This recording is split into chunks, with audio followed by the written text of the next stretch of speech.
తాకట్లో ఉన్న బంగారాన్ని విడిపించి ఆ రోజున మార్కెట్ ధర కట్టి మిగిలిన డబ్బును మీకు అందిస్తుంది కొమ్మూరి గోల్డ్.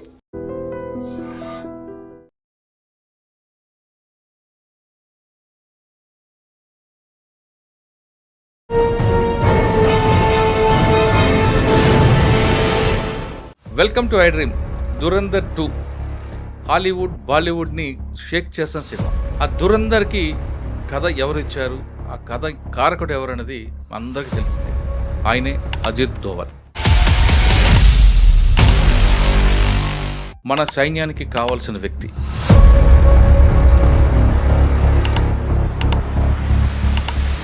ఈరోజు అజిత్ దోవల్ అంటే ఇండియా కాదు సార్.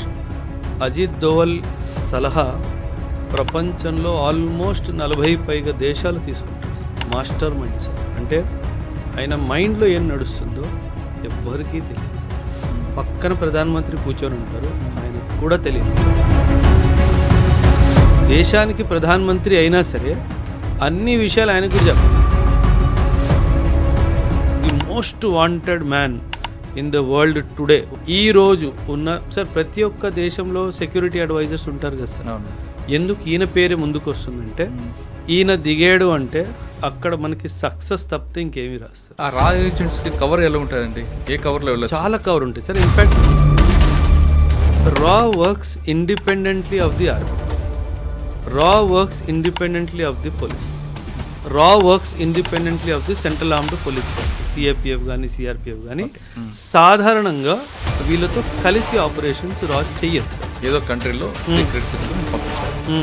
ఆ టార్గెట్ అయ్యే వరకు రాకూడదా? Generally no. వాళ్ళకి టైం ఉండదు సార్, వాళ్ళకి టార్గెట్. మనము ఎంత క్లాసికల్గా ఎగ్జిక్యూట్ చేసామంటే ఒక బ్రిగేడియర్ రీసెంట్గా పాకిస్తానీ బ్రిగేడియర్ వాడు రిటైర్మెంట్ అయ్యి రోజు రిటైర్మెంట్ తీసుకొని ఇంటికి వెళ్తుంటే దారిలో చంపాం సార్. అసలు అది దాన్ని మించి లేదండి. అసలు లేదు కదా సార్. అసలు మనం మాటల్లో చెప్పలేము సార్. ఈ దేశానికి రా ఏజెంట్స్ చేస్తున్న త్యాగం కానీ సర్వీస్ కానీ దానికి సాని లేదు సార్. ఇంక దానికి కంపారిజనే లేదు సార్. అసలు చేయడం మీరు చేసిన ఆపరేషన్లో మంచి operation sir. 2008 Mumbai bomb blast జరిగింది. ఓవర్ నైట్కి వెళ్ళి దొంగచాటున బార్డర్ దగ్గర ఒక సర్వేలెన్స్ ఎక్విప్మెంట్ పెట్టాలి అంటే ఆషామాషి కాదు. First time. ఆ పోస్ట్ ఎక్కడది? రాజస్థాన్ బార్డర్. ఫస్ట్ టైం లైఫ్లో సార్ భయం అంటే ఎటో అర్థమైంది సార్. ఆ రోజు రాత్రి అమ్మ ఇంత భయంకరంగా ఉంటుందా ఎక్స్పీరియన్స్ అంటే. మీరు డైరెక్ట్ ఫైరింగ్ రేంజ్లో ఉన్నారు సార్. వాడు మా అయితే ఒక్కసారి మిస్ అవుతాడేమో, రెండోసారి మిస్ అవుతాడు. ధైర్యంగా ఎనిమీ ఇన్ఫర్మేషన్ మూమెంట్స్లో ఏమన్నా మూమెంట్ ఉందా ట్రాక్ చేసి కమాండ్ పోస్ట్కి పంపించడం అన్నది చాలా డిఫికల్ట్ టాస్క్. సో ఆ రోజు ఫస్ట్ టైం నాకు అర్థమైంది అంటే చిన్న తప్పు జరిగితే చచ్చిపోతాము. ఆపరేషన్ సింధూర్ మాత్రం టాప్ కదండి. అంత పర్ఫెక్ట్ ప్రెసిషన్తో క్యారీ అవుట్ చేసిన ఆపరేషన్ ఏదైనా ఉంది అంటే అది ఆపరేషన్ సింధూర్. అందుకే పాకిస్తాన్ దగ్గర బ్రహ్మోస్కి జవాబే లేదు సార్. అండ్ ఎంత యాక్యురసీ అంటే సార్ 3 మీటర్స్ ఆ రేంజ్ లోపలనే అది యాక్యురేట్గా పడుతుంది sir. Welcome to iDream. Dhurandhar 2 Hollywood బాలీవుడ్ని షేక్ చేసిన సినిమా. ఆ దురందర్కి కథ ఎవరిచ్చారు, ఆ కథ కారకుడు ఎవరన్నది అందరికీ తెలిసిందే. ఆయనే అజిత్ దోవల్. మన సైన్యానికి కావాల్సిన వ్యక్తి. అటువంటి వ్యక్తి ఉండబట్టే ఈరోజు మనం సేఫ్గా ఉన్న విషయాన్ని ప్రతి ఒక్కరు గుర్తిస్తుంటారు, ముఖ్యంగా భారత సైన్యం. అందుకే ప్రధానమంత్రి మోడీ గారి దగ్గర నుండి క్యాబినెట్లో ఎవరైనా ఆయన మాటకి విలువిస్తుంటారు. మన సైన్యానికి ఆయన దిక్సూచి లాంటివాడు. ఆ అజిత్ దోవల్ అసలు ఆయన ఎలా ఉంటారు, ఆయన ఈ స్థాయికి రావడానికి ఎంత కష్టపడ్డారనే విషయాన్ని మనతో మాట్లాడడానికి ఎక్స్ ఆర్మీ ఆఫీసర్ ఓబ్రే గారు ఉన్నారు. అని అడిగి తెలుసుకుందాం. సార్ నమస్తే. నమస్తే సార్. అజిత్ దోవల్ సార్ మనకి ఆయన అంటే మనకే కాదు భారత సైన్యానికి ఆయన కళ్ళు చెవు ముక్కి ఏమన్నా ఆయనే చెప్పొచ్చండి. అంటే ఆయన ఇచ్చిన ప్లాన్ని వీళ్ళు యాక్షన్ చేస్తుంటారన్నది చాలామంది చెప్తుంటారు. అంటే ఈరోజు అజిత్ దోవల్ అంటే ఇండియా కాదు సార్. అజిత్ దోవల్ సలహా ప్రపంచంలో ఆల్మోస్ట్ 40 పైగా దేశాలు తీసుకుంటారు సార్. అంత master mind sir. Master mind అంటే గూఢాచారం, కూట్నీతి ఇవన్నీ ఎలా చేయాలి, ఒక టెక్స్ట్ బుక్ డెఫినేషన్ ఎగ్జాంపుల్లో ఎలా ఎగ్జిక్యూట్ చేయాలి, మాస్టర్ మైండ్ సార్. అంటే ఆయన మైండ్లో ఏం నడుస్తుందో ఎవ్వరికీ తెలియదు సార్. పక్కన ప్రధానమంత్రి కూర్చొని ఉంటారు, ఆయనకు కూడా తెలియనివాడు సార్. ఎందుకంటే గూఢాచారి యొక్క బేసిక్ మూలమే సీక్రసీ సార్. ఎవ్వరికీ చెప్పకుండా కడుపులోనే దాచుకొని మొత్తం ప్లాన్ డిజైన్ చేసిన తర్వాత ఎగ్జిక్యూషన్ ముందు ఓకే సార్ ఆ టిక్ పెట్టించుకోవాలి కదా, ఓకే సార్ అని చెప్పి అప్పుడు చెప్తాడు. అంటే గో హెడ్ అని చెప్పించుకుంటాడు అంతే, గ్రీన్ సిగ్నల్ కోసం మాత్రమే. అండ్ చాలా సిన్సియర్గా only need to know basis. దేశానికి ప్రధానమంత్రి అయినా సరే అన్ని విషయాలు ఆయనకు కూడా చెప్పడు.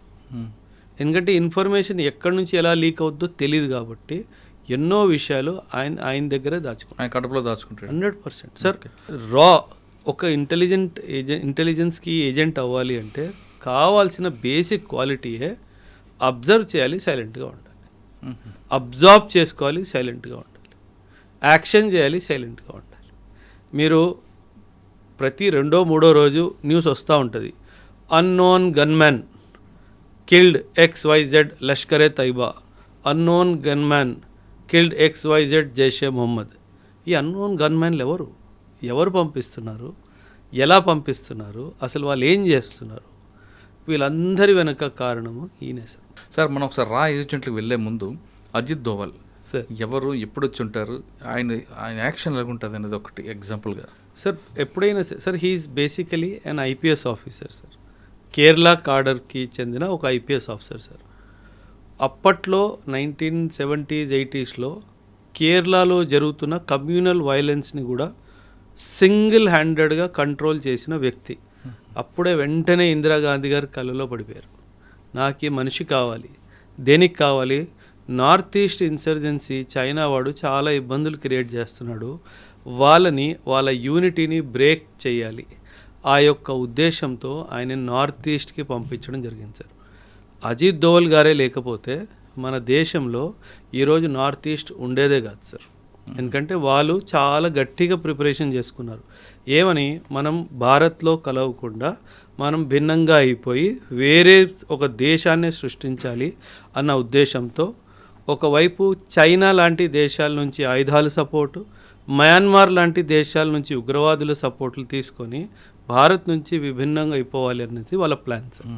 ఈ ప్లాన్ అంతటిని విఫలం చేసింది అజిత్ దోవల్. ఈరోజు ఆ 7 సిస్టర్స్ అంటాం కదా సార్ మనము, ఆ 7 సిస్టర్స్ మన దేశంలో ఉన్నారు అంటే ఏకైక credit goes to Ajit Doval గారే సార్. అంటే ఈయన ఎలా అంటే సార్, మీరు గమనించుంటారు సార్, కొందరిలో కన్విన్సింగ్ స్కిల్స్ చాలా బాగుంటాయి. అంటే వాళ్ళు చెప్పింది మనకు వినేయాలనిపిస్తుంది, మనల్ని నమ్మేయాలనిపిస్తుంది. అంటే 2 పక్షాలని కూర్చోబెట్టి ఇద్దరికి అడ్వాంటేజ్గా చూపిస్తూ కానీ దేశాన్నే ప్రయారిటీగా పెట్టి కన్విన్స్ చేసే కెపాసిటీ ఆయనలో ఉంది సార్. అందుకే ఆయన్ని జేమ్స్ బాండ్ ఆఫ్ ఇండియా అని కూడా అంటారు sir. The most wanted man in the world today. World అంటున్నాను సార్, ప్రపంచంలోనే ఈరోజు ఉన్న సార్ ప్రతి ఒక్క దేశంలో సెక్యూరిటీ అడ్వైజర్స్ ఉంటారు కదా సార్. ఎందుకు ఈయన పేరే ముందుకు వస్తుందంటే ఈయన దిగాడు అంటే అక్కడ మనకి సక్సెస్ తప్పితే ఇంకేమీ రాదు సార్. ఆ సక్సెస్ని అలా డిజైన్ చేసుకొని రంగంలో దిగుతారు సార్. అది రష్యా కానివ్వండి, అది మిడిల్ ఈస్ట్ కానివ్వండి, అది యూరప్ కానివ్వండి, అది ఏ దేశమైనా కానివ్వండి సార్. ఈరోజు బంగ్లాదేశ్ కానివ్వండి, ప్రతి ఒక్క దేశంలో ఏం చేయాలి సార్. ఒకప్పుడు మీరు ఎన్నో దశాబ్దాలుగా న్యూస్ కవర్ చేస్తున్నారు సార్. ఒకప్పుడు యూరోపియన్ యూనియన్కి ఇండియా అంటే చాలా చులకన సార్. మిడిల్ ఈస్ట్ వాడు అసలు మాట్లాడేవాడే కాదు ఇండియాతో. ప్రతి దానికి పాకిస్తాన్ అని చెప్పి ఎగిరేవాడు. ఈరోజు ఏం జరిగింది సార్, ఈరోజు యూరోప్లో మనల్ని పిలుస్తారు యాజ్ VIP ట్రీట్మెంట్ ఇవ్వడానికి. మన ప్రధానమంత్రికి రెడ్ కార్పెట్ వెల్కమ్ దొరుకుతుంది. మీరు రీసెంట్గా చూశారు, నెదర్లాండ్స్ వాళ్ళు ఎప్పుడో ఏన్షియంట్ టైమ్స్లో మన ఇండియా నుంచి తీసుకెళ్ళిపోయిన మన యొక్క హిస్టారిక్ ఏవైతే ఆర్టిఫాక్ట్స్ ఉన్నాయో అవన్నీ మన దేశానికి తిరిగిస్తున్నారు. ఎందుకు సార్ ఇది ఎలా జరుగుతుంది అనుకుంటున్నారు? ఇదంతా కూటనీతి సార్. దీని వెనుక చాలా డిప్లొమసీ ఉంటుంది. ఇలా వాళ్ళని కన్విన్స్ చేసి మన దేశం పట్ల గౌరవం తెప్పించాలి, మన అనుకున్న దారిలోనే వాళ్ళని నడిపించేలా చేసేదే అజిత్ దోవల్. తన పేరు కాదు సార్, ఆయన మనిషి కాదు, అదొక సంస్థ, అదొక ఇన్స్టిట్యూషన్.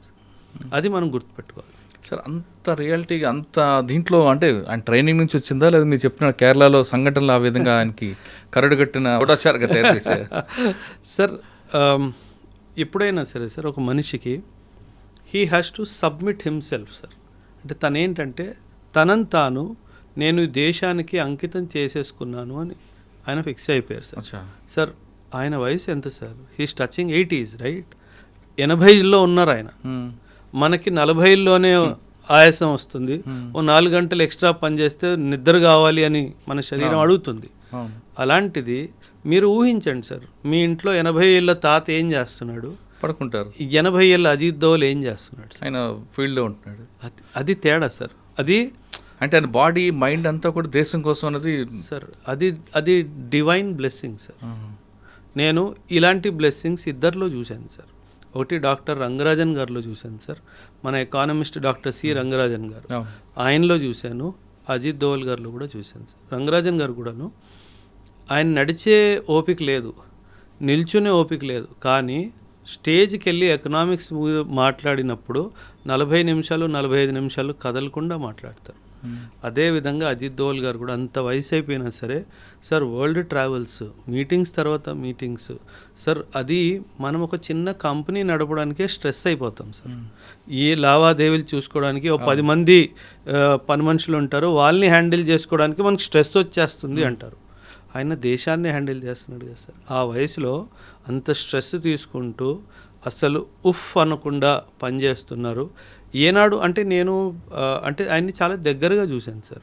ఇక్కడ అంటే ఆయన్ని దగ్గరగా చూడడం అంటే కొన్ని ఆపరేషన్స్లో జాయింట్గా మాకు బ్రీఫింగ్స్ జరుగుతున్నప్పుడు I was present there sir. అంటే ఆయన ఎంత సైలెంట్ పర్సన్ అంటే సార్, మనకి జనరలీ అలవాటు ఉంటుంది, మనం లొడలొడ వాగేస్తాం సార్. ఆయన అది కాదు సార్. ఆయన ప్రతిదీ గమనిస్తాడు. అంటే మనిషిని గమనిస్తాడు, మనిషి మాటని గమనిస్తాడు, మనిషి మైండ్లో నడుస్తున్న ఉద్దేశాన్ని గమనిస్తాడు. ఇప్పుడు మనకి రాయసీనా డైలాగ్ అని చెప్పి ఒక ప్లాట్ఫామ్ ఉంది సార్. ఆ రాయసీనా డైలాగ్స్లో వీళ్ళు ఏం చేస్తారంటే ప్రతి పెద్ద పెద్ద దేశాలకి చెందిన డిఫెన్స్ హెడ్స్ని, వాళ్ళ నేషనల్ సెక్యూరిటీ అడ్వైజర్ అందర్స్ని పిలుస్తారు సార్. పిలిచి ఏం లేదు మీటింగ్ పెడతాడు సార్. ఈయన కెపాసిటీ ఏంటంటే ఒక మనిషి ఏదో మాట్లాడుతున్నాడు కానీ మైండ్లో ఏం జరుగుతుందో అది రీడ్ చేసే కెపాసిటీ ఉంది సార్. మైండ్ రీడ్ చేసేస్తాడు సార్. మాట్లాడుతుంది ఒకటి, బుర్రలో నడుస్తుంది ఇంకోటి, అది పట్టేసుకుంటాడు, అది రాసుకుంటాడు. ఆయన మాట్లాడిన దాంతో ఆయనకి సంబంధం లేదు, అది ఆయన చెప్పాలనుకుంటున్నాడు, ఏదైతే దాయాలనుకుంటున్నాడో అది రాసుకుంటాడు. Okay, he's planning for this. So అలాంటి ట్రైనింగ్ తీసుకున్న తర్వాతనే ఆయన అలా సార్. ఇప్పుడు ఆయనకు ఒక టీం ఉంటుంది, ఆ టీంను కూడా ఇదే విధంగా ట్రైనింగ్ ఇచ్చారు ఆయన. 100% మీరు చెప్తున్నట్లుగా ఇప్పుడు మాట్లాడేది ఒకటి, మైండ్లో ఏముంది అన్నది సార్ మనం సార్ అందరూ అర్జునులు అవ్వలేరు కదా సార్. ద్రోణాచార్య వారు అందరికీ ట్రైనింగ్ ఇచ్చారు, కానీ అర్జునుడు ఒక్కడే కదా సార్. సో మన దేశానికి అర్జునుడు అజిత్ దోవల్. సార్ ఆయన్ని మీ దగ్గరగా అంటే ఆయన ఆపరేషన్లో మీరు ఉన్నారు కాబట్టి ఒక ఆపరేషన్ చెప్పండి. అంటే ఆయనతో ఆపరేషన్ అని కాదు సార్, లైక్ ఫర్ ఆయన డైరెక్షన్లో అండర్స్టాండింగ్ సార్. మనం 1970sలో దేని గురించి మాట్లాడతాం సార్ అంటే రా గురించి మాట్లాడతాను సార్ నేను. ఇప్పుడు ఆయన ఎగ్జాక్ట్గా చెప్పాలంటే ఆయన కాంట్రిబ్యూషన్ పాకిస్తాన్లో ఒక చాలా పెద్ద కీలకమైన ఒక ఆపరేషన్ సార్. పాకిస్తాన్ న్యూక్లియర్ వెపన్ని తయారు చేసుకుంటుందా లేదా, ఇది ప్రశ్న సార్. ఈ ప్రశ్నకి మన భారతదేశానికి జవాబు కావాలి. ఎవరిని డైరెక్ట్గా అడిగితే చెప్పలేరు కదా సార్, ఎవరు చెప్పరు కూడా కదా సార్. దాన్ని పట్టుకోవాలి. ఎలా పట్టుకోవాలి? పాకిస్తాన్లో ఎంటర్ అవ్వాలి. సో ఈయన ఒక టీంని తయారు చేసుకొని పాకిస్తాన్లో ఎంటర్ అవ్వడం జరుగుతుంది సార్. పాకిస్తాన్లో ఒక ప్లేస్ కహూతా అని చెప్పి ఒక ప్లేస్ సార్. ఆ కహూతా అనే ప్లేస్లో వీళ్ళు న్యూక్లియర్ ఎక్స్పెరిమెంట్ చేస్తున్నారు ఒక ప్రిమైసిస్లో. ఇప్పుడు న్యూక్లియర్ ఎక్స్పెరిమెంట్ జరుగుతుందంటే సాధారణంగా లోపల ఎవ్వరికి వెళ్ళడానికి వీలు ఉండదు సార్, అనుమతి ఉండదు. కాకపోతే కనుక్కోవాలి ఏం జరుగుతుందో. అందరు వస్తున్నారు, పెద్ద పెద్ద బళ్ళు వస్తున్నాయి, విఐపి ప్రొటెక్షన్స్ వస్తున్నాయి, లోపల వెళ్తున్నారు, బయటకు వెళ్తున్నారు, కానీ ఏమీ అర్థం కావట్లేదు, అసలు ఏం జరుగుతుందో అనేది క్లారిటీ లేదు. అప్పుడు ఈయన తెలివిగా ఏం చేశాడంటే సార్, కొందరు సైంటిస్టులని ఫాలో అయ్యాడు సార్. కొందరు సైంటిస్టులని ఫాలో అయ్యి వాళ్ళు కటింగ్కి ఎక్కడికి వెళ్తున్నారో కనుక్కున్నాడు సార్. హెయిర్ కటింగ్కి ఎక్కడికి వెళ్తున్నారో కనుక్కున్నాడు. ఆ కటింగ్ షాప్కి వెళ్ళి వాళ్ళ హెయిర్ శాంపుల్స్ని చాలా తెలివిగా తీసుకొని వచ్చాడు సార్. ఎప్పుడైనా సరే సార్ న్యూక్లియర్ ఎక్స్పెరిమెంట్ జరుగుతున్న స్థలంలో మనం ఉంటే గనక మన స్కిన్, మన బాడీ, మన హెయిర్ ఫాలికల్స్ మీద న్యూక్లియర్ ఎనర్జీకి రేడియేషన్కి సంబంధించింది అలా ఉండిపోతుంది. వాటిని ఇండియాకి తిరిగి పంపించి నిజంగా దీంట్లో రేడియేషన్ ఎలిమెంట్ ఉందా అని కనుక్కున్నాం సార్. అప్పుడు మనకు తెలిసింది ఏంటంటే అవును, ఈ కహుతా అనే స్థలంలో పాకిస్తాన్ వాళ్ళు న్యూక్లియర్ వెపన్ని తయారు చేసుకోవడానికి అంత రీసెర్చ్ జరుగుతుంది అని చెప్పి. అప్పట్లో మొరార్జీ దేశాయ్ గారు మన ప్రైమ్ మినిస్టర్ అనమాట. అంటే వీళ్ళు అక్కడ నుంచి ఇంకా మొరార్జీ దేశాయ్ గారికి 1-to-1 వీళ్ళకి ఆబ్వియస్లీ డైరెక్ట్ కాల్స్ ఉంటాయి కాబట్టి, సరే ఇలా ఇలా జరుగుతుంది, మీరు గోహెడ్ ఇస్తే ఏదో ఒకటి చేద్దాం అనేసి. ఆయన అసలు గోహెడ్ ఇవ్వలేదు సార్. అంటే ఇది చాలా దురదృష్టకరమైన అంటే ఒక హిస్టారికల్ ఈవెంట్ సార్. ఆయన గ్రీన్ సిగ్నల్ ఇస్తే మాత్రము ఈరోజు పాకిస్తాన్ దగ్గర న్యూక్లియర్ వెపనే ఉండేది కాదు సార్. ఇన్ఫ్యాక్ట్ ఇతనే కాదు సార్, ఇజ్రాయిల్ వాళ్ళు కూడా భారత్తో కలిసి ఒక జాయింట్ ఆపరేషన్ చేసి పాకిస్తాన్లో ఉన్న న్యూక్లియర్ ఫెసిలిటీని ధ్వంసం చేద్దామని చెప్పి వాళ్ళు కూడా ముందుకు వచ్చారు. దానికి కూడా అనుమతి ఇవ్వలేదు సార్. సో అది ఇచ్చుంటే కనుక ఖచ్చితంగా ఈరోజు పాకిస్తాన్ అయితే సార్, ఇప్పుడు మీరు గమనిస్తే కనుక sir, Pakistan is the only Islamic country that has a nuclear weapon. దానివల్ల పాకిస్తాన్ వరల్డ్ డిప్లొమసీలో చాలా పై ఎత్తుకు వెళ్ళిపోయింది సార్. ప్రతి దేశం పాకిస్తాన్తో మంచి సంబంధాలు ఏర్పాటు చేసుకోవాలి అని అనుకుంటుంది, ఎస్పెషలీ ఇస్లామిక్ దేశం. అండ్ మనతో దగ్గరికి రావాలంటే పాకిస్తాన్కి దూరం అయినట్టుగా సార్ లెక్క. At the end of the day వాళ్ళకి వాళ్ళే బంధువులుగా సార్. సో వాళ్ళు పాకిస్తాన్ వాళ్ళకి చాలా అవసరమైన దేశం అనమాట. సో ఆ డైమెన్షన్లో మనం మిడిల్ ఈస్ట్లో పెనిట్రేట్ చేయలేకపోతున్నాం, ఎందుకంటే ప్రతి చోట పాకిస్తాన్ అడ్డొస్తుంది కాబట్టి. అండ్ మన న్యూక్లియర్ పాలసీ న్యూక్లియర్ అంబ్రెల్లా ఇస్తాను వేరే దేశానికని ఒప్పుకోవచ్చు సార్. అందుకే వాళ్ళకి న్యూక్లియర్ ప్రొటెక్షన్ ఇచ్చే అధికారం మనకు లేదు, ఎందుకంటే మన పాలసీలోనే మనం న్యూక్లియర్ అంబ్రెల్లా ఎవరికి ఎక్స్టెండ్ చెయ్యము అని చెప్పి మనం రాసుకున్నాం కాబట్టి సార్. ఇప్పుడు దురంధర్ మీరు చెప్పిన 2 పాయింట్లు కాకుండా ఈ టైంలో కొంతమందిని పంపిస్తారన్నది, అది కేవలం ఆర్మీ ఆఫీసర్లు కావచ్చు, ఐపీఎస్ ఆఫీసర్లు కావచ్చు, వీళ్ళతో పాటు నటోరియస్ క్రిమినల్స్ కూడా సెలెక్ట్ చేసుకుంటారు, పంపిస్తుంటారు అన్నది నిజమేనా? 100% సార్. జనరలీ ఏం చేస్తారంటే సార్, అంటే before I talk anything sir, ఒక ఏమంటారు డిస్క్లైమర్ సార్ మీ ఆడియన్స్కి. పబ్లిక్ డొమైన్లో లేని ఇన్ఫర్మేషన్ గురించి నేను మాట్లాడను సార్. ఏదైతే కాన్ఫిడెన్షియల్ నేచర్ ఉంటుందో అది నేను చెప్పను సార్. సో నేను చెప్పిన దానివల్ల ఏ కాన్ఫిడెన్షియాలిటీ లీక్ అవ్వదు సార్, ఎందుకంటే ఆల్రెడీ అది పబ్లిక్ డొమైన్లో ఉన్న విషయం అంతే మాట్లాడతాను, దాని మించి మాట్లాడను సార్. కానీ మన దేశంలో అండ్ అంతర్రాష్ట్రీయంగా కూడా చూసుకున్నా కొన్ని దేశాల్లో ఒక ప్రాక్టీస్ ఉంది సార్. ఒక ప్రాక్టీస్ ఏంటంటే, కొందరు ఖైదీలు ఎవరైతే యావజ్జీవ కారాగార శిక్షో లేకపోతే వాళ్ళకి ఇంకేదైనా మేజర్ పనిష్మెంట్ ఇచ్చినట్టయితే వాళ్ళలో దేశం పట్ల ఒక పాజిటివ్ భావన ఉంది అని అనుకుంటే అలాంటి వాళ్ళని ట్రైన్ చేసి యాజ్ ఏ రా ఏజెంట్స్గా వేరే వేరే దేశాలకి పంపించే ఒక ఆనవాయితీ మన దేశంలో కూడా ఉంది సార్. మన దేశంలో కూడా ఉంది. సో ఖచ్చితంగా దురంధర్ సినిమాలో మీరు అన్నట్టుగా చూపించింది అది వాస్తవం సార్, అది వాస్తవం.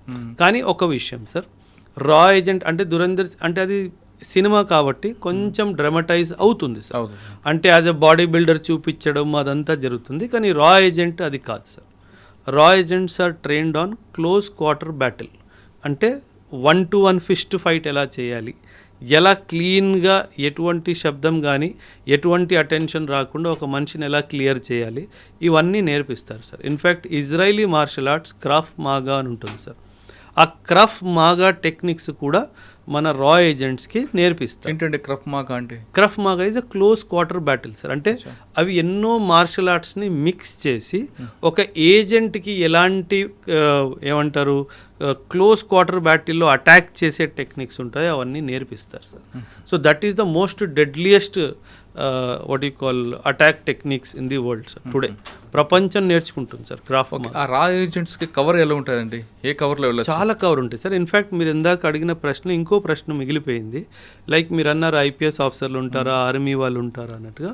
సార్ యాక్చువల్లీ మీరు ఒక విషయం అర్థం చేసుకోండి సార్, రా works independently of the army, రా works independently of the police, రా works independently of the central armed police forces, CAPF కానీ సిఆర్పిఎఫ్ కానీ. సాధారణంగా వీళ్ళతో కలిసి ఆపరేషన్స్ రా చెయ్యదు సార్. కానీ ఆ ఏజెన్సీలో వీళ్ళు మీకు చెప్పిన ముగ్గురు ఏజెన్సీ కూడా వెళ్తుంటారు, డిప్యూటేషన్ వెళ్తుంటారు కదా? వెళ్తారు, అదే చెప్తున్నాను సార్. ఒకవేళ ఒక ఆర్మీ నుంచి ఒక ఆఫీసర్ని డెప్యుటేషన్కి రాలో పంపిస్తే అప్పుడు అతను రా మనిషి, ఆర్మీ మనిషి కాదు సార్. అవును. ఎందుకంటే కమాండ్ అండ్ కంట్రోల్ అంతా వీళ్ళ దగ్గరే ఉంటుంది sir. The research and analysis wing వాళ్ళ దగ్గరే ఉంటుంది. కాబట్టి ఎప్పుడైతే డెప్యుటేషన్కి ఇప్పుడు నన్నే ఆర్మీ నుంచి అందులో పంపించారు అనుకోండి సార్, అప్పుడు నన్ను ఆర్మీ రోల్స్ నుంచి తీసేస్తారు సార్. నేను రా రోల్స్కి వెళ్ళిపోతాను కాబట్టి అది రా ఆపరేషనే అవుతుంది సార్. అండ్ వీళ్ళకి ఏంటంటే sir, because information is highly confidential nature కదా సార్, వేరే డిపార్ట్మెంట్తో కోఆర్డినేషన్ చేస్తే అది ఇన్ఫర్మేషన్ లీక్ అయ్యే ఛాన్స్ చాలా ఎక్కువగా ఉంటుంది సార్. సో అందుకని అది వాళ్ళు షేర్ చెయ్యరు sir. And yes, IPS officers కానీ అంటే ఐపీఎస్ ఆఫీసర్స్ అతి ఎక్కువగా ఫీల్డ్ ఆపరేషన్స్కి వెళ్ళకపోవచ్చు సార్. జనరలీ ఫీల్డ్ ఆపరేషన్స్ వాళ్ళని కింద నుంచే తయారు చేస్తారు ఎందుకంటే IPS is a very big asset for the nation. ఆయన ఏమన్నా పట్టుకుంటే దొరికిపోతే చాలా డిప్లొమాటిక్ ప్రాబ్లమ్స్ వస్తాయి. ఎందుకంటే ఆయన ఐడెంటిటీ చాలా ఈజీగా తెలిసిపోతుంది, ఈ was an ex IPS officer అని చెప్పి.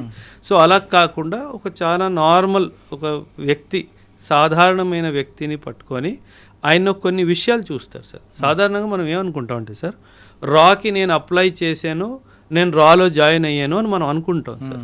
కానీ నిజం అది కాదు సార్. రా మిమ్మల్ని అప్లై చేసేలాగా చేస్తుంది సార్. అంటే రా వాళ్ళు మిమ్మల్ని తీసుకోవాలి అని ఫిక్స్ అయ్యారు అనుకుందాం సార్, మాకు మురళీ గారు కావాలి అని అనుకున్నాను సార్. ఆల్మోస్ట్ ఒక సంవత్సరంన్నర మిమ్మల్ని అబ్జర్వ్ చేస్తారు సార్. మీ మొత్తం అకౌంట్స్ అన్నీ హ్యాక్ అయిపోతాయి, మీకు అసలు ఏం తెలియదు. మీ ఫోన్ హ్యాక్ అయిపోయిద్ది, మీ ల్యాప్టాప్ హ్యాక్ అయిపోయిద్ది, మీ ఇల్లు మొత్తం బగ్గింగ్ అయిపోయిద్ది సార్. మీరు ఎవరితో మాట్లాడుతున్నారు, మీరు ఏం చేస్తున్నారు అంతా వాళ్ళకి తెలిసిపోతుంది సార్. ఇక్కడ ఐడియా ఏంటంటే మురళీ గారి వీక్నెస్ ఏంటి పట్టుకోవాలి. మురళీ గారి వీక్నెస్ డబ్బా, మురళీ గారి వీక్నెస్ అమ్మాయా, మురళీ గారి వీక్నెస్ ఇంకేమైనా హోదానా, ఇవన్నీ తెలుసుకుంటారు. అచ్చా, ఈ మనిషికి ఇలాంటి వీక్నెస్ ఏమీ లేవు అండ్ దేశం పట్ల ఒక మంచి పాజిటివ్ మైండ్ సెట్ ఉంది అని అనిపిస్తే అప్పుడు మీ ద్వారానే వాళ్ళు అప్లికేషన్ పెట్టిస్తారు. ఎలా అంటే ఏవైతే రాకి సంబంధించిన పోస్టులు అవన్నీ ఉంటాయో అవి మీకు రీడైరెక్ట్ అవ్వడం స్టార్ట్ అవుతాయి డిజిటల్ సోర్స్ నుంచి. మీరేమనుకుంటారు, నేనే అప్లై చేసానేమో అనుకుంటారు, కానీ అది రా వాళ్ళే పంపిస్తారు, మీరు అప్లై చేస్తారు. సో ఆ తర్వాత ట్రైనింగ్ ఆల్మోస్ట్ 1.5 to 2.5 years కూడా జరుగుతుంది సార్. ఎక్కడ ఉంటుందండి? Multiple locations. అది కాన్ఫిడెన్షియల్ సార్, అది మనం చెప్పడానికి వీల్లేదు. అంటే అందులో చాలా ఉంటాయి విషయాలు. అందులో ఫర్ ఎగ్జాంపుల్ మిమ్మల్ని ఆఫ్ఘాన్ సెక్టర్కి తయారు చేస్తున్నారు అనుకుందాం సార్. ఆ Murali sir has been identified, తెల్లగా ఉంటాడు, బాగానే ఉంటాడు, గడ్డం మీసం వచ్చేస్తే ఆఫ్ఘానీ వాళ్ళ అనిపిస్తే మురళీ సార్ని ఆఫ్ఘనిస్తాన్ అని డిసైడ్ చేశారనుకోండి. Afghanistan geography, Afghanistan history, Afghanistan culture, Afghanistan language, Afghanistan food habits మొత్తం మీకు నేర్పిస్తారు సార్. ఆ డ్రెస్సింగ్ స్టైల్ నుంచి అన్నీ మీకు నేర్పిస్తారు. సో ఈ ప్రాసెస్ అంతా ఆల్మోస్ట్ 2.5 years పడుతుంది. అంటే మనం రిక్రూట్ చేసాము, 10 రోజులు ట్రైనింగ్ ఇచ్చేసాము, పంపించేసాము, అలా ఉండదు సార్. ఈజీగా 1.5 to 2.5 years ఆఫ్ టైం పడుతుంది సార్ మిమ్మల్ని ఇండక్ట్ చేసే ముందు. సో అందువలన ఎప్పుడైనా గుర్తుపెట్టుకోవాలి సార్, రా ఏజెంట్ ఒక దేశంలోకి ఎంటర్ అయ్యాడు అంటే ఇంకా ఇటువైపు నుంచి జీరో కాంటాక్ట్ అటువైపు నుంచే రావాలి తప్ప ఇటువైపు నుంచి ఎప్పుడు కాంటాక్ట్ అవ్వదు. కానీ ఇంకో విషయం, ఎక్కడైతే మన రా ఏజెంట్ని ప్లాంట్ చేస్తారో ఆయన మీద కన్నేసి ఉంచడానికి ఇంకొకరిని ప్లాంట్ చేస్తారు. ఎందుకంటే డబుల్ ట్యాప్ అయ్యే అవకాశం ఉంది సార్. మనం మన మనిషి అని చెప్పి పంపించాము, మన మనిషి అక్కడ వెళ్ళి వాళ్ళ మనిషి అయిపోతే మన మీద ఏమన్నా జరిగితే అది ఇబ్బంది ఉంటుంది కదా సార్. సో ఖచ్చితంగా ఆయన మీద కన్నేసేవాడు ఉంటాడు, ఆయన మీద కన్నేసేవాడు మూడోవాడు ఉంటాడు. సో ఇలా ఒక రింగ్ లాగా అయిపోతుంది. సో ఒకరి మీద ఒకరు కన్ను పెట్టుకొని ఉంటారు సార్. ఇప్పుడు ఫస్ట్ రింగ్ వెళ్ళాడు అనుకోండి. అవును సార్. ఆయనకు 2 years ట్రైనింగ్ ఇచ్చారు, అసలు ఆయన కంప్లీట్గా డెడికేట్గా దేశం కోసం వెళ్ళిపోయాడు. అంటే దానికి ఒక టైం బాండ్ ఉంటుందా? 8 సంవత్సరాలు ఈ ఆపరేషన్ టార్గెట్ కంప్లీట్ రావాలని, అంటే ఈ 2 సంవత్సరాలు 3 సంవత్సరాలు టార్గెట్ అయ్యే వరకు ఇటు ఫ్యామిలీని పూర్తిగా మర్చిపోవాలా? ఇంకా అంటే ఫ్యామిలీ ఆ డైమెన్షనే లేదు సార్, అసలు ఆలోచనలోనే మైనస్ సార్. కానీ అప్పటికి పెళ్ళి ఉంది అనుకోండి, పిల్లలు ఉంటారు కదా, ఇంకా పని మీద వెళ్ళాను అంతే సార్. అంతే గవర్నమెంట్ పని మీద ఆఫ్ఘనిస్తాన్ వెళ్తున్నాను, లేదా గవర్నమెంట్ పని మీద ఫ్రాన్స్ వెళ్తున్నాను. ఫ్రాన్స్ అని చెప్పి ఆఫ్ఘనిస్తాన్ వెళ్ళొచ్చు, శ్రీలంక వెళ్ళొచ్చు, అంతే చెప్పడానికి వీల్లేదు. ఎందుకంటే అక్కడ వాళ్ళ ఇంట్లో కూడా బగ్ ఉంది. అవును, నువ్వేం చెప్తున్నావో, నువ్వు ఇంట్లో వాళ్ళకి సార్, ఇఫ్ యు ఆర్ ఎ రా ఏజెంట్, నీ మైండ్లో ఏం జరుగుతుందో పాలిగ్రాఫిక్ టెస్ట్ చేసుకొని తెలుసుకుంటాడు. మీరు అబద్ధం చెప్పడానికి కూడా వీల్లేదు కాబట్టి sir because national secret is in your hand. So zero error syndrome sir, అసలు జీరో ఎర్రర్ కూడా మనం అసలు ఒప్పుకోవడానికి వీల్లేదు సార్. ఆ విధంగా ట్రైనింగ్ తీసుకున్న తర్వాత ఏదో కంట్రీకి పంపారు, అక్కడ కవర్ ఏదో డ్రైవర్ గానో లేదంటే బ్యాంక్ ఆఫీసర్ గానో ఏదో ఒకటి ఇస్తారు sir. Cover could be beggar also, మాది beggar. Cover could be politician also. అదే మన దురంధర్ సినిమా టైప్లో 100% సార్. ఇజ్రాయిల్ వాడు యూనో మిడిల్ ఈస్ట్ కంట్రీస్లో వాళ్ళు స్పైలా పంపించిన వాళ్ళు దేశానికి రాష్ట్రపతులు అయిపోవాలా, అంత బాగా కవర్ చేస్తారు వాళ్ళు. So don't think that spy అనగానే బిచ్చగాడ్లా ఉంటాడు, స్పై అనగానే డ్రైవరు కూలోళ్ళ పనిచేస్తాడు, కుక్లా పనిచేస్తాడు. Not necessarily. A high ranking official can also be are agent. వచ్చా యా అది మనం ఎప్పుడైనా సార్, పాకిస్తాన్ అనుకుందాం సార్ ఫర్ ఎగ్జాంపుల్. వాళ్ళకి ఏముంది సార్, కక్కూర్తనం, డబ్బుల కోసం దేశాన్ని అమ్మేసే జాతి వాళ్ళది. సో కొన్ని డబ్బులు వాళ్ళు మొహన్ పడేస్తే వాడు ఏమైనా చేస్తాడు కదా సార్. అదే నన్ను ఎమ్మెల్యే చేయొచ్చు, ఎంపీ ఏమైనా చేయొచ్చు, మిమ్మల్ని రాష్ట్రపతి చేసేస్తారు, మిమ్మల్ని ప్రధానమంత్రి చేసేస్తారు. అందులో ఉంది సార్, వాళ్ళు డబ్బుల కోసం ఏమైనా చేయడానికి సిద్ధంగా ఉన్నారు సార్. సో మన దగ్గర డబ్బుకి దేవుడు దేవాల లక్ష్మీదేవి కటాక్షంగా మనకి ఏ తక్కువ లేదు దేశానికి. సో హ్యాపీగా ఎవరిని సార్ ఆ విధంగా ఒక టార్గెట్ ఇచ్చారనుకోండి, మనకి ఏదో కంట్రీలో సీక్రెట్స్ గురించి పంపించారు, ఆ టార్గెట్ అయ్యే వరకు రాకూడదా? Generally no sir. ఇన్ఫ్యాక్ట్ ఒక్కొక్కసారి ఏమవుతుందంటే సార్, ఆ టార్గెట్ అయిపోయిన తర్వాత కూడా అడిషనల్ టాస్క్ కూడా ఇచ్చే అవకాశం ఉంది సార్. అంటే ఇప్పుడు ఫర్ ఎగ్జాంపుల్ ఒక ఏజెంట్ని ఒక లష్కరే తైబాకి చెందిన ఒక కమాండర్ని ఎలిమినేట్ చేయడానికి పంపించారు, రైట్ సార్. వీడు చాలా ఎక్సలెంట్గా ఒక 6 నెలలు 8 నెలలు టైం తీసుకొని వాడు మూమెంట్ అంతా ట్రాక్ చేసి అసలు జీరో ఎర్రర్ తోటి వాడిని ఎలిమినేట్ చేయడం జరిగింది సార్. ఈ గన్మెన్ ఎపిసోడ్స్ నా బుర్రలో ఎన్ని ఎంటుకలు ఉన్నాయో దానికంటే ఎక్కువ ఉన్నాయి సార్. సో ఇప్పటికొచ్చి వాస్తవం సార్, ఒక్క ప్లాన్, ఒక్క ఆపరేషన్ ఫెయిల్ అవ్వలేదు సార్. ఏనాడైనా గన్మెన్ దొరికిపోయాడా అని విన్నారా సార్? లేదు, ఉంటుంది. సమస్య లేదు సార్. అది ఏ కంట్రీలో ఉండదు, అది ఫుల్ ప్రూఫ్ సార్ అది. ఎందుకంటే వీళ్ళు చాలా ఎందుకంటే మీరు అన్నట్టు మీరు టైం స్లాగ్ వాళ్ళకి టైం ఉండదు సార్. వాళ్ళకి టార్గెట్, నీకు టార్గెట్ ఇచ్చాను. ఈ పాకిస్తానీ బ్రిగేడియర్ వీడు 1999 వార్లో మన దేశానికి అన్యాయంగా ఇచ్చేసాడు, ఇంతమంది సైనికుల్ని చంపించింది వీడిని ఎలిమినేట్ చేయాలి, నీ టార్గెట్ టైం తీసుకో. సో మనము ఎంత క్లాసికల్గా ఎగ్జిక్యూట్ చేసామంటే, ఒక బ్రిగేడియర్ రీసెంట్గా పాకిస్తానీ బ్రిగేడియర్ వాడు రిటైర్మెంట్ అయ్యి రోజు రిటైర్మెంట్ తీసుకొని ఇంటికి వెళ్తుంటే దారిలో చంపాం సార్. అంటే వాడిని చంపాలి, అది ఫిక్స్. వాడి ఇంటికి వెళ్తే ఆ రోజు సాయంత్రం వాడు retirement end as a brigadier. వాడి ఇంటికి వెళ్ళే ముందు వాడిని చంపాం, వాడి ఇంటి గుమ్మం ముందు చంపేవాడు. అది రా సార్. ఓకే, ఆ టార్గెట్ అయిపోయిందండి, మీరు చెప్పిన టాస్క్ క్లోజ్. నెక్స్ట్ అడిషనల్గా యాడ్ అవుతుందా, లేదు వాళ్ళు తిరిగి బ్యాక్ టు హోమ్కి వచ్చి? జనరల్లీ ఏమవుతుందంటే సార్, ఇది అక్కడికి వెళ్ళి కిలో బియ్యం తీసుకురా కాదు కదా sir. It's a very highly stressful task sir. సాధారణంగా పిలిపించేస్తారు సో దట్ ఒక 2 months 3 months ఫ్యామిలీతో టైము కొంచెం కూల్ డౌన్ అయ్యి. ఎందుకంటే సార్ బీయింగ్ ఏ రా agent is not being a chef in a hotel. It is not that work sir. అనుక్షణము నేను ఎవరినో తెలిసిపోతుందా, నేను దొరికిపోతానా, నన్ను చంపేస్తారా, అనుక్షణం మీ మైండ్లో ఆ స్ట్రెస్ ఉంటే మీరు ఎలా ఉంటారు సార్? మనము ఓన్లీ మనం చేస్తున్న పిచ్చి పని కూడా స్ట్రెస్ తీసేసుకుంటాం. జస్ట్ ఇమాజిన్, మీరు స్టూడియోకి వస్తున్నారు, స్టూడియోలో ఎవరోడో నా కోసం కాసుకొని కూర్చొని ఉంటాడు, వాడు నన్ను ఈరోజు వేసేస్తాడు అనిపిస్తే మీరు ఎంత ఫ్రీ మైండ్తో ఉండగలరా సార్? ఉండలేవు. Imagine somebody 8 months 10 months 12 months 14 months 2 years ఆ స్ట్రెస్ని తట్టుకోకుండా ఎవ్వరికీ దొరకకుండా అక్కడ కూర్చొని ఆపరేషన్ ఎగ్జిక్యూట్ చేస్తే జనరలీ మనం తిరిగి పిలిపించేస్తాం. ఒకటి అప్రిసియేషన్ కోసం పిలుస్తాం, రెండోది రెస్ట్ అండ్ రికూప్ అంటారు సార్. ఆ రెస్ట్ అండ్ రికూప్ కోసం కూడా సాధారణంగా పిలిచేస్తాం. కాకపోతే మోటివేషన్ లెవెల్ ఈ ఏజెంట్స్ ఎలా ఉంటుందంటే, సార్ వాడితో పాటు వాడిని కూడా చూశాను, నాకు కొంచెం టైం ఇస్తే వాడిని కూడా వేస్తా, అక్కడ నుంచే వస్తుంది సార్ సార్ అది అల్టిమేట్ కిక్ కదా సార్. అవును. మన దేశానికి హాని చేసిన వాడిని చంపడంలో వచ్చే కిక్ ఏం కిక్ ఉంది సార్? ఇంకా అవసరం లేదు, ఇంకా వాడంతా పోతుంది. వాడిని నేను ఈరోజు వేసేసాను అన్న అనుభవము వాడిలో ఉన్న అలసట అంతా ఒక 5 secondsలో వ్యానిష్ అయిపోయింది. So that is how the entire scheme of రా ఏజెంట్స్ వర్క్ సార్. అక్కడికి వెళ్ళాక మీరు చెప్పినట్లుగా అసలు అందరూ దిగితే ఇంకా మజా వేరుంటుంది సార్. అంటే ఇంకా వాళ్ళు అహర్నిశలు దేశానికి వాళ్ళని వాళ్ళు సమర్పితం చేసేసుకున్నారు సార్. అంటే సార్ చూడండి, అంటే దాంట్లో రిటైర్మెంట్ అని ఉండదు. అదే చెప్తున్నాను సార్. చూడండి సార్, సూపర్. ఒక సైనికుడు దేశాన్ని సేవ చేస్తూ ప్రాణాలని కోల్పోతే ఒక మారటైర్ అని చెప్పి న్యూస్ పేపర్లో పెద్ద పెద్ద పొలిటీషియన్స్, పెద్ద పెద్ద సమాజానికి చెందిన వాళ్ళు వెళ్ళి వాళ్ళ రెస్పెక్ట్స్ వాళ్ళు ఇస్తారు. కానీ ఒక సైలెంట్గా ఒక ఏజెంట్కి ఏమైనా అయితే అసలు మావాడు కాదనేస్తారు కదా సార్.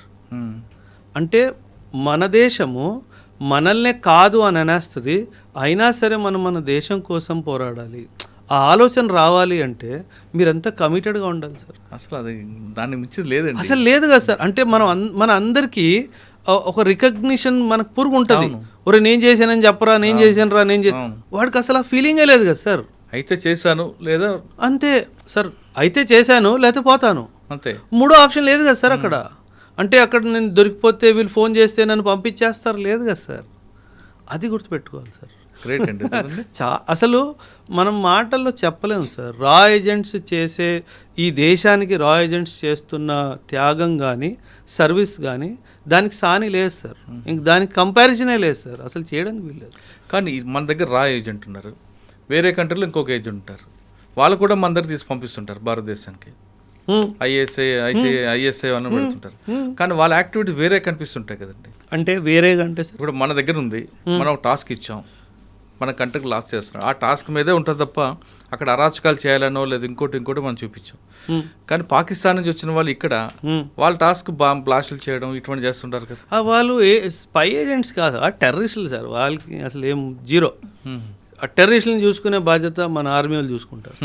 అది వాళ్ళు రోజు చేసే పని కాబట్టి వాళ్ళతో పెద్ద ఇదేం లేదు సార్. కానీ మళ్ళీ మనం వెనక్కి వద్దాం. అజిత్ దోవల్ ఆయన టీం ఎంతమంది ఉండొచ్చండి? అంచనా లేదండి మనం అసలు నంబర్స్లో. సార్ దురంధర్ సినిమాలో చూపించిన క్యారెక్టర్ దోవల్ కొన్ని వందల్లో ఉంటారు సార్, కొన్ని వందల్లో ఉంటారు సార్. ఆయన కింద పనిచేసే వాళ్ళు. ఆ క్యారెక్టర్ మెయిన్ క్యారెక్టర్ ఏందేనా అనుకోవచ్చా? Definitely sir. వై నాట్ అంటే సింపుల్ సార్. కథానాయకుడు ఈయనే సార్. సినిమాలో చూపించినట్టుగా కథానాయకుడు ఈయనే సార్. కథానాయకుడికి ఎప్పుడు ఏ బటన్ నొక్కాలో తెలుసు సార్. అక్కడ గ్రౌండ్ ఏజెంట్ కూడా తెలియదు. మీరు చూసుంటే దురంధర్ సినిమా ఎక్కడ బటన్ నొక్కాలో ఆయన తెలుసు. ఆ పొలిటీషియన్ మనోడే అన్న విషయం వీడికి ఏనాడైనా తెలిసిందా? తెలియదు కదా సార్. ఆ కథానాయకుడికి ఏ బటన్ ఎప్పుడు నొక్కాలో వాడికి తెలుసు సార్. ఇదే కాదు సార్, మీరు టైగర్ జిందా హే సినిమా ఒకవేళ చూసుంటే కనుక సల్మాన్ ఖాన్ సినిమా, యా టైగర్ జిందా హే, టైగర్ అభి బాకీ హే, ఏదో పేరు మీద సినిమా ఉంది సార్. అక్కడ పరేష్ రావల్ ఉంటాడు సార్ మిడిల్ ఈస్ట్లో. వీళ్ళకి ఆ విషయం తెలియదు మనోడే అని చెప్పేసి. ఆ లాస్ట్ మూమెంట్లో అక్కడ ఉన్న సైనికులు వీళ్ళని చంపైపోతే మధ్యలో చాపుతాడు. అప్పుడు వీళ్ళకి అర్థమైపోతుంది. అప్పుడు వీడు అంటాడు, ఒరే నువ్వు పుట్టక ముందు ఈ భూమిలో నేను వచ్చా, సో నువ్వు బచ్చాగాడిలా ఉండు అని చెప్తాడు వాడు. సో ఎవరు మనల్ని ఎలా ఎందుకంటే స్టార్టింగ్లో పరేషాలో ఒక స్టేట్మెంట్ ఇస్తాడు, నా ఒక కన్ను నీ మీదే ఉంది అంటాడు. అప్పుడు కూడా మనం ఎవరికి స్విచ్ అలగదు, అరే వీడు కూడా మన రాయజెంటేరా అని చెప్పేసి. మనకేమనిపిస్తుంది, వాడు ఏదో బిజినెస్ పరంగానే ఏదో డైలాగ్ కొట్టాడు అనిపిస్తుంది. కానీ వాస్తవానికి ఏంటి, వాడు చెప్తాడు, ఒరే నాకు కన్ను ఒకటి నీ మీద ఉంది, నాకు నీ మీద భరోసా లేదురా అంటాడు. ఆ భరోసా లేదంటే ఏంటి, నువ్వు ఎప్పుడొకప్పుడు దొరికిపోతావు, నేనే రావాలరా నేను సేవ్ చేయడానికి అన్నట్టుగా. సో ఆ డైమెన్షన్లో సార్. సో ఖచ్చితంగా కవరప్స్ ఉంటారు సార్, ఖచ్చితంగా కవరప్స్ ఉంటారు. కానీ మీరు అన్నట్లుగా వాళ్ళు దేశం కోసం అంకితం అవుతున్నారు కాబట్టి కుటుంబం అవన్నీ ఆలోచించారు సార్. వాళ్ళకి శాలరీస్ ఎలాగ ఉంటాయండి? వాళ్ళు శాలరీస్ కోసం పని చేయాలి సార్. స్పెషల్ అలవెన్సెస్ ఉంటాయి సార్. రా వాళ్ళకి స్పెషల్ అలవెన్సెస్ ఉంటాయి.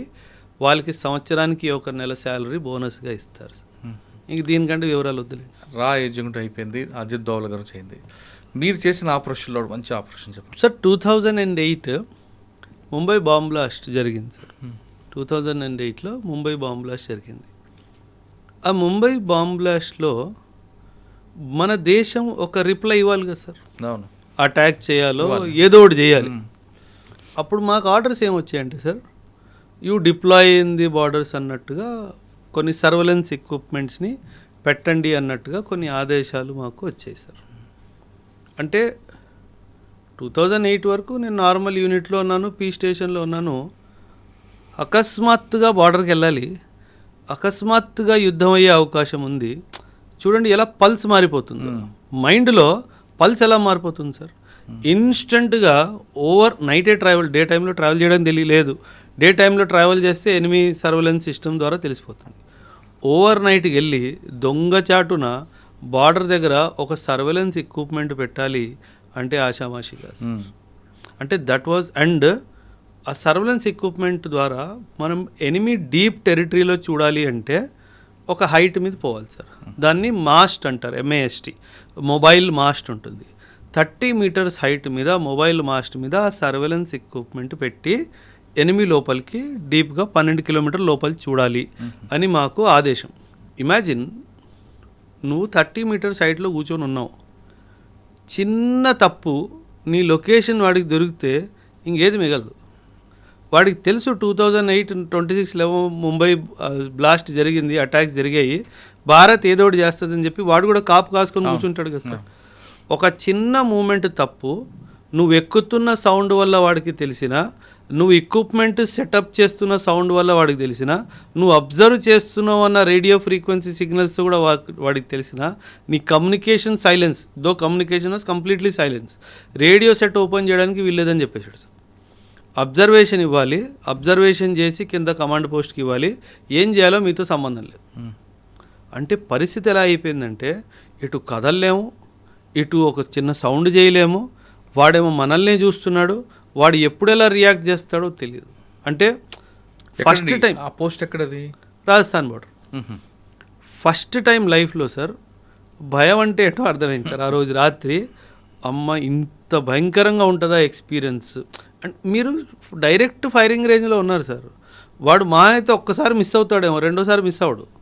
అంటే మనకి ఎటువంటి డిఫెన్స్ సిస్టమ్ లేకుండా మనం చాలా ధైర్యంగా ఎనిమీ ఇన్ఫర్మేషన్ మూమెంట్స్లో ఏమన్నా మూమెంట్ ఉందా ట్రాక్ చేసి కమాండ్ పోస్ట్కి పంపించడం అన్నది చాలా డిఫికల్ట్ టాస్క్ సార్. సో ఆ రోజు ఫస్ట్ టైం నాకు అర్థమైంది, అంటే చిన్న తప్పు జరిగితే చచ్చిపోతాము అంటే ఎంత సీరియస్నెస్గా చేయాలి. అంటే సార్ మన బాడీలో ఒక చిన్న షైనింగ్ ఐటమ్, ఆ పెన్ను పెట్టుకున్నా సరే ఆ పెన్ను షైన్ అయింది అనుకోండి, ఏమంటారు కనిపించింది అనుకోండి రాత్రిలో, బుల్లెట్ అటే వస్తుంది. సో చాలా తస్మాత్ జాగ్రత్త అంటాం కదా సార్. అంటే మీ గురించి ఏం తెలియకుండా మేము ఈ షూస్ ఉన్నాయనుకోండి సార్, ఈ mast, mobile mast iron elevated post sir. Iron మీద కాలు పెడితే సౌండ్ వచ్చింది కదా సార్, దీనికి బట్ట చుట్టుకోవాలి అండ్ సౌండ్ రాకుండా. అంటే నాకు కడియం వేసుకుంటాను కదా సార్, ఆ కడియం రాడ్ తగులితే సౌండ్ వస్తుంది, కడియం మొత్తం చేసుకొని దాన్ని దారంతో కట్టి, దానికి కూడా లైట్ పడితే దారంతో కట్టేయాలి దీన్ని. సో అంటే చిన్న చిన్న విషయాలు చాలా జాగ్రత్తగా ఉంటే కానీ అలాంటి ఆపరేషన్స్ ఎగ్జిక్యూట్ చేయలేము సార్. చాలా ఇన్ఫర్మేషన్ గ్యాదర్ వచ్చింది సార్. పాకిస్తాన్ చాలా విపరీతంగా వాళ్ళు పోస్టుల మీద వచ్చి ఆక్యుపై చేయడం జరిగింది సార్. అంటే బట్ సమ్హౌ అటాక్ ఏం మనం చేయలేదు. ఇన్ఫ్యాక్ట్ సార్ 2008 ముంబై అటాక్స్ తర్వాత మన దేశం ఎటువంటి కీలకమైన యాక్షన్ పాకిస్తాన్ మీద తీసుకుపోవడం అన్నది చాలా పెద్ద దుర్భాగ్యమైన విషయం సార్. ఏదైతే ఇప్పుడు పహల్గామ్లో జరిగిందో, తిరిగి మనం ఎలాగైతే ఆపరేషన్ సింధూర్ చేసామో అలాంటిది 2008లో చేసుంటే కనుక వీళ్ళకి ఇంత ధైర్యం వచ్చేది కాదు సార్. సో అది మనం 2008లో మాత్రం చాలా పెద్ద తప్పు చేసాం సార్. అసలు ఏమీ చేయలేదు సార్. 2001 పార్లమెంట్లో అటాక్ అయినప్పుడు కనీసం మనం మొత్తం మిలిటరీని తీసుకెళ్ళి బార్డర్లో కూర్చోబెట్టి ఆ దాడికి వస్తున్నారు అని చెప్పి వాడికి భయమైనా పెట్టాం. కానీ ఈసారి 2008లో అసలు ఏమీ చేయలేదు సార్.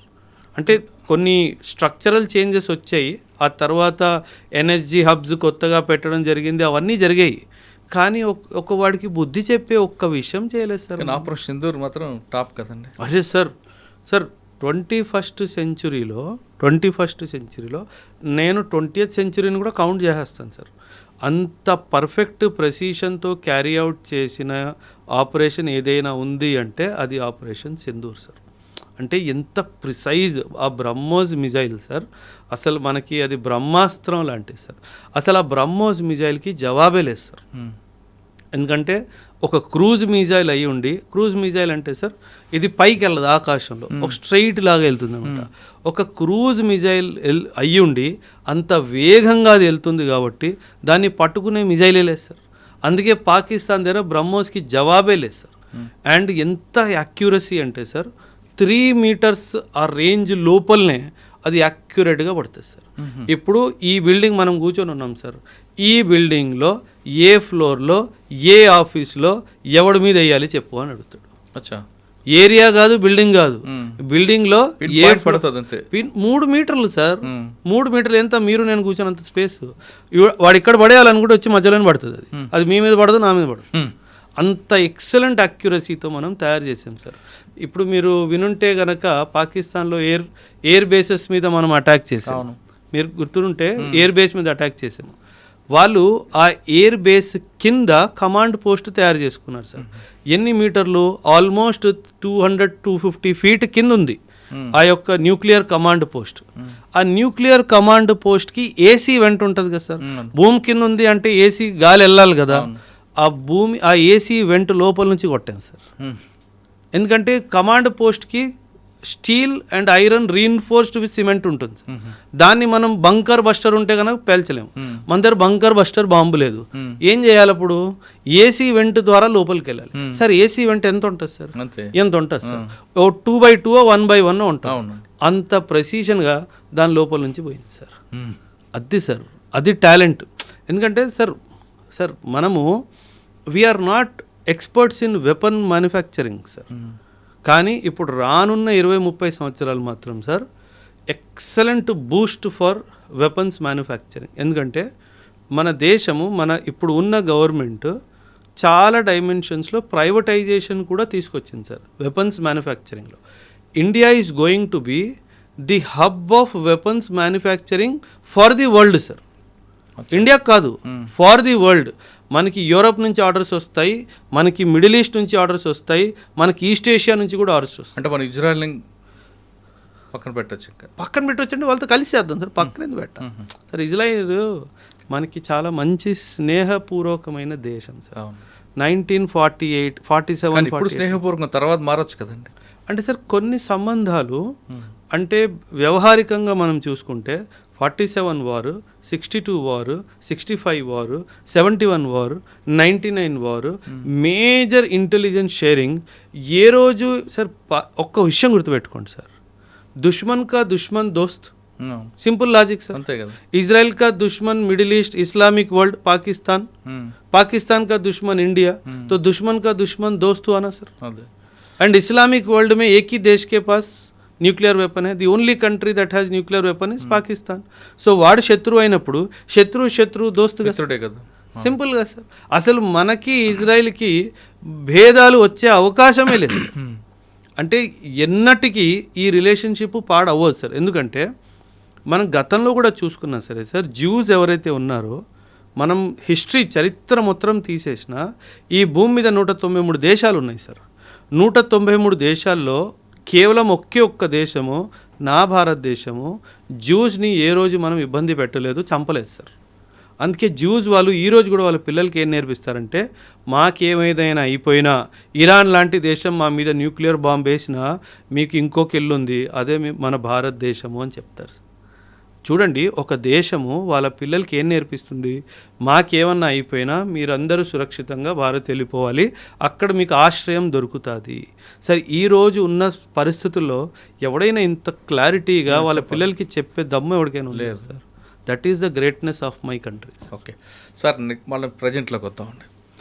ఇటీవల బెంగాల్లో బీజేపీ గెలవడం అంత రాజకీయ కోణంలో చూస్తున్నారు తప్ప మన దేశానికి ఎంత సెక్యూరిటీగా వచ్చిందన్న విషయాన్ని కొంతమంది గమనించట్లేదండి.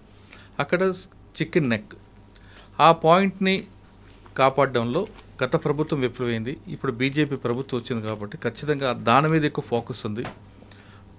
ఎందుకంటే దాని మీద మన గ్రిప్ కోల్పోతే చైనా నుంచి కానీ భూటాన్ నుంచి కానీ వేరే కంట్రీస్ అంతా లోపలికి వస్తారు. అది పాకిస్తాన్ కూడా మరో కారిడార్ అవుతుంది అన్నది చాలామంది అంటుంటారు. అది వాస్తవా కాదా? అసలు ఆ చికెన్ నెక్ ఏంటి సార్? అసలు ఆ సిలిగురి నేను బెంగాలే కదా సార్, అస్సాం కూడా మాట్లాడతాను. అస్సాం అండ్ బెంగాల్లో ఉన్న ప్రభుత్వం రావడము దీన్ని పొలిటికల్ యాంగిల్గా చూడకూడదు సార్, దీన్ని ఒక స్ట్రాటజిక్ యాంగిల్లో చూడాలి. నేషనల్ సెక్యూరిటీకి అయితే 100% నేషనల్ ఇంట్రెస్ట్ అంటారు సార్, నేషనల్ ఇంట్రెస్ట్ యాంగిల్లో చూడాలి. బంగ్లాదేశ్ వాడు ఎంత దుర్మార్గుడు అంటే సార్, మనం జన్మనిస్తే పుట్టింది ఆ దేశం, రుణబంధం ఉండాలి వాడికి, సిగ్గులేని దేశం సార్ అది.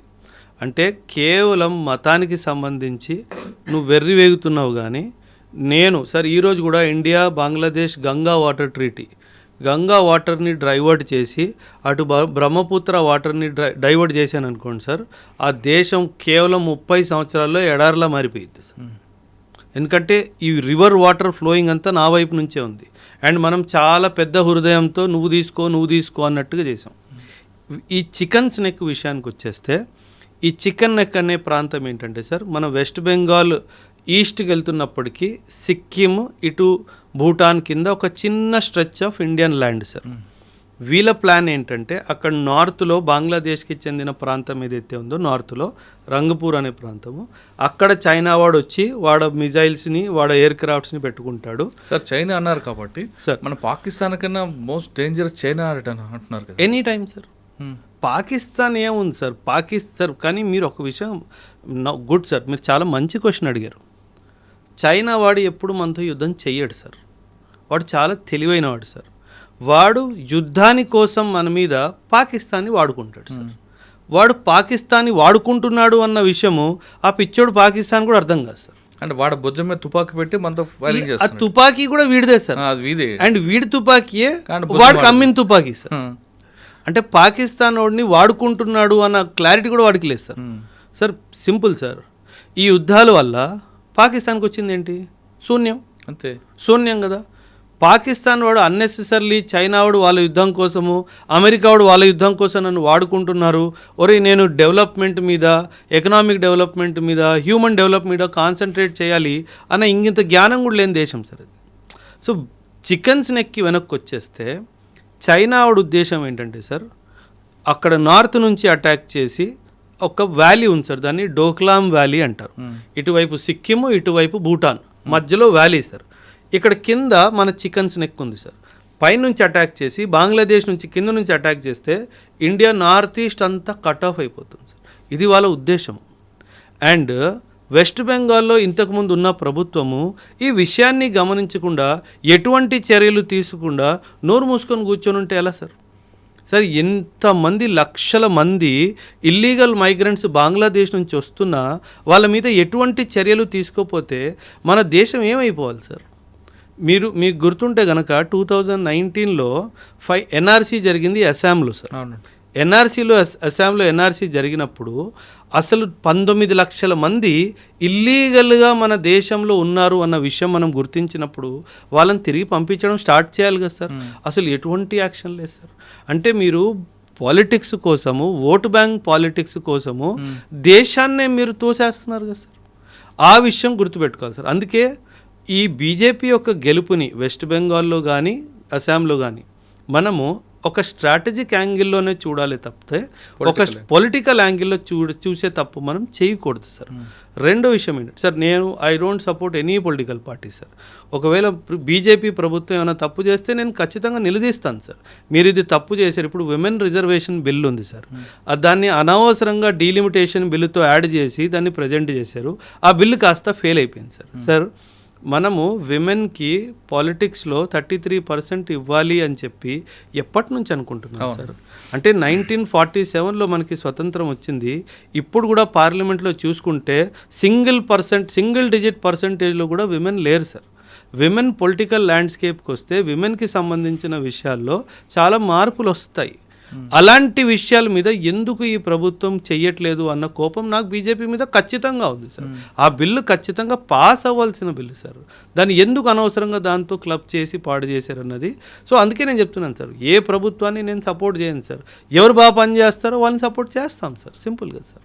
అది మొత్తం మీద తీసుకుంటే మీరు చెప్తున్నట్లుగా బీజేపీ బెంగాల్లో గెలుపు అనేది నేషనల్ ఇంట్రెస్టింగ్, ఇది 100% కాదు, 100%, 1000%.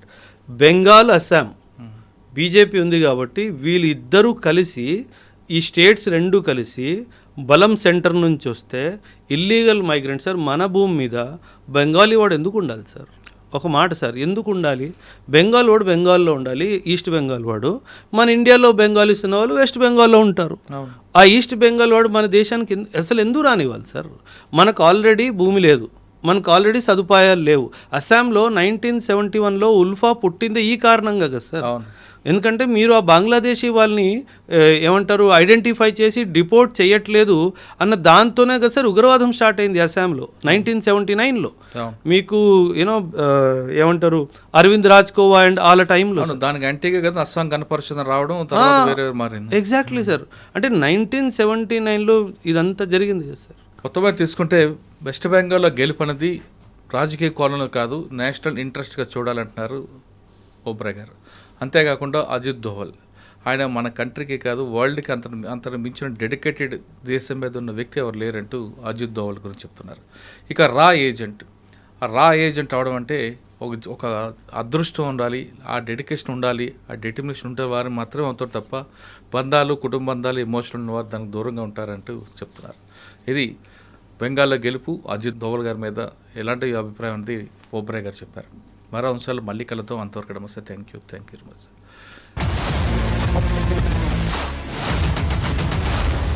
I dreams, this police diaries is something very, very valuable towards that. I must really appreciate Murali, your insights. I dreams founder and CEO చిన్న వాసుదేవ్ రెడ్డి గారితో మురళీధర్ క్రైమ్ స్టోరీస్ చాలా ఫేమస్ అయిపోయినాయి.